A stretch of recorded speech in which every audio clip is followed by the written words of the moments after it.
All right, congratulations. We are at the end of ACT Prep Unit 1, Pre-Algebra 1 topics. So this is a cumulative ACT practice for the topics that we've just talked about for the last 12 days. So we're just going to go through. You're going to hit pause. You're going to answer the question. Try and take only a minute, and then we'll check answers, and I'll explain how to get the correct one. So, ready, set, go. You try this, hit pause, do this one, come back when you're ready.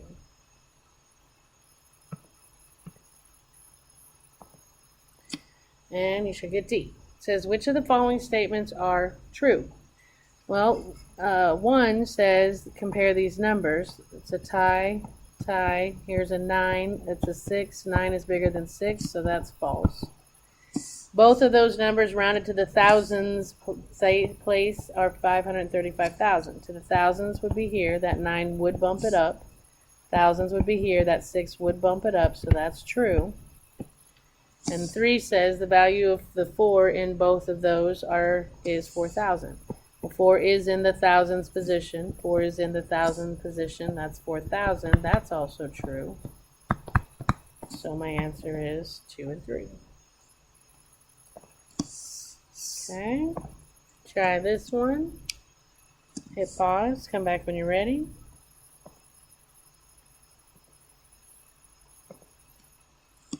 And you should get G. It says, which of the following choices has the smallest digit in the thousands place? 4, 1, 6, 9, 8. Smallest is 1. Okay, try this one. Hit pause. Come back when you're ready. And the correct answer is B. It says, at a party, 12 people can be seated at each table. To seat everyone, 13 tables are needed. How many people attended the party if all the tables are full except one at which 7 people are seated? So 12 of these 13 tables are full. So that has 12 of the tables, each have 12 people at them. Plus one table only has 7 people at it. So to get the total number of people is 12 times 12, 144, plus 7 is 151. Try this one, hit pause, come back when you're ready.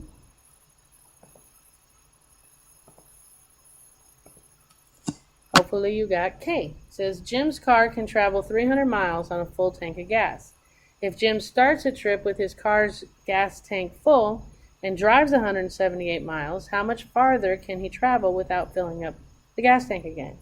Well, if he can go 300 miles and he uses up 178, that suggests subtraction, which would leave 122 miles. Try this one. Hit pause. Come back when you're ready.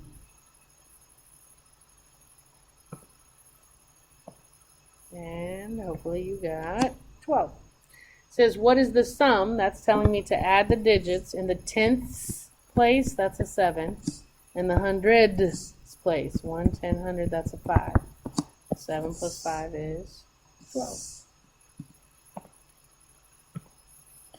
Try this one, hit pause, come back when you're ready.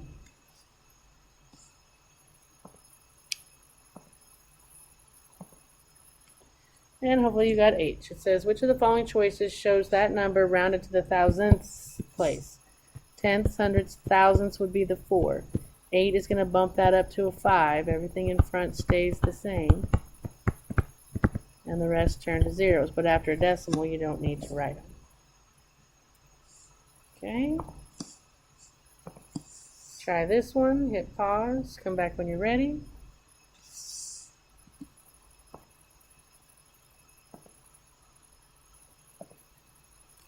And hopefully you got 1/6. I typed it in. 3/5 divided by 6/5 times 1/3. You get 0.16 repeating. Math enter it, and you get 1/6. Try this one. Hit pause. Come back when you're ready.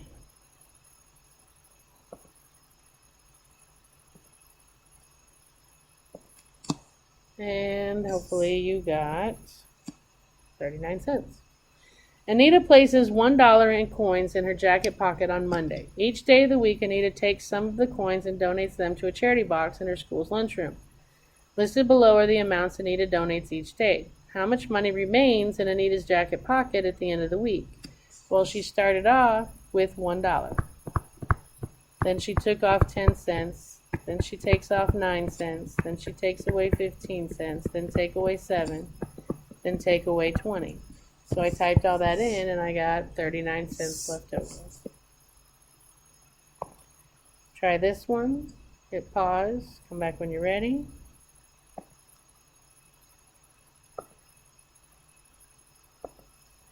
And hopefully you got B. It says that is a complete list of factors for which of the following numbers. Well, oops. Sorry, let me back up again. My bad. I thought I had done it on the calculator.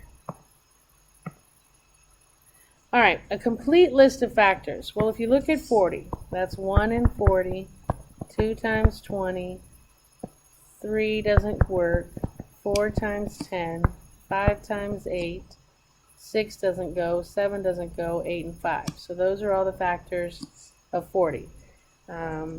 So we've got some missing, so that's not it. For 60, you got 1 and 60, that's there, 2 and 30, yep, 3 and 20, yep, 4 and 15, yep, 5 goes into 60 12 times, so 5 and 12, and 6 goes into 60 10 times.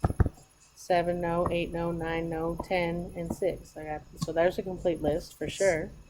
80, you got 1 and 80, and see I can already stop because a complete list of factors for 80 would have to include 80 and this set doesn't. Same with 120, same with 180. It would have to contain 1 and 120 and it doesn't, and this would have to contain 180 and it doesn't, so it's got to be the 60. Okay, try this one, hit pause, come back when you're ready.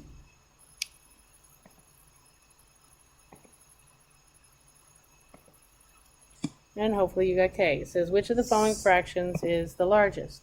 So I typed them all in. 3/6, 0.5, 2/3, 7/10, 1/2, and 4/5. Well, 0.5 and 0.5 are the smallest. They want the largest.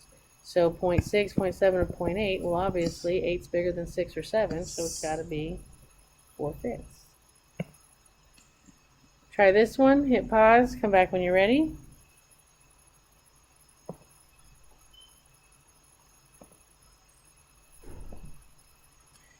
Alright, and it says which of the following has the largest result? So I type in the first one, that's equal to 3.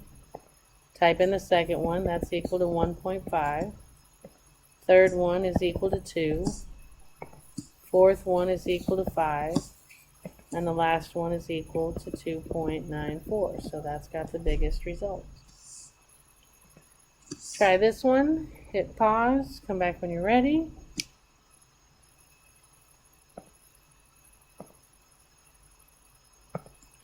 Hopefully you get G. It says, when Frank went to the store on Monday, he bought 4/5 of a pound of grapes.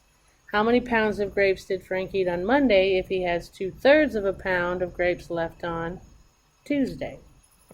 Well, we had 4/5 to start with, yes, and then he ate 2/3, so that's just subtraction, which gives me 0.13 repeating, which, math enter it, is 2/15. Try this one, hit pause, come back when you're ready.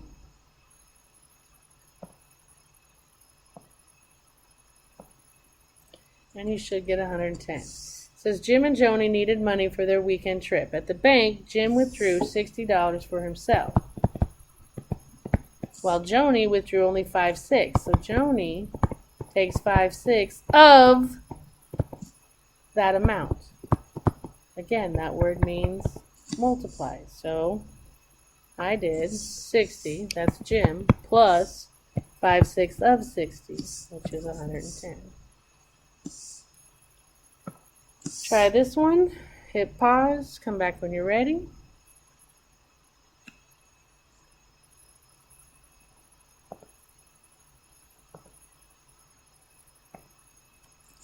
Alright, it says every month Kate gets a $1,600 paycheck. She uses 6/16 of the paycheck for rent.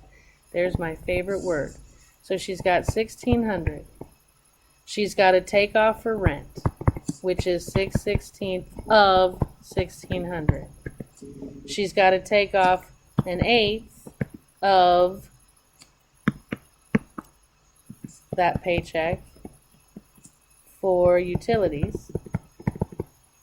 She's got to take off 1/4 of that paycheck for food, and she has to take off 1/8 of that check for other bills.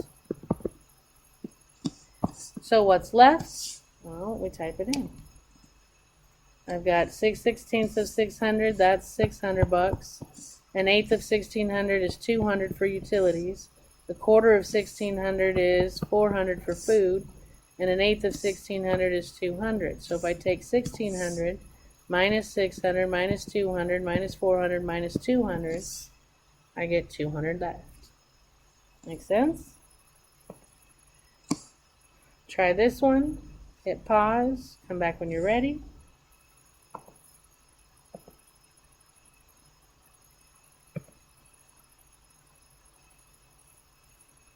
Hopefully you got 25. It says Jeanette got a paycheck for $450. She loaned her brother $175. So right then she got away with it, or gave that away. She bought, that's going to make it go smaller, $150 worth of groceries. If she already had $50 in her bank account, that's 50 plus. How much does she need back from her brother in order to pay her rent, which is $200? Well, she had basically $450, and she paid $175, paid a $50, but she had $50 to begin with. So if I do that math, I get $175. Well, she still needs, so she's got $175 left, and she needs to pay $200 for rent. So she needs $200. She has $175. To figure out how much she needs to borrow, subtract, and she needs to borrow $25. And we are done reviewing for Unit 1, which is Pre-Algebra 1 topics. So I will see you next time to start Unit 2.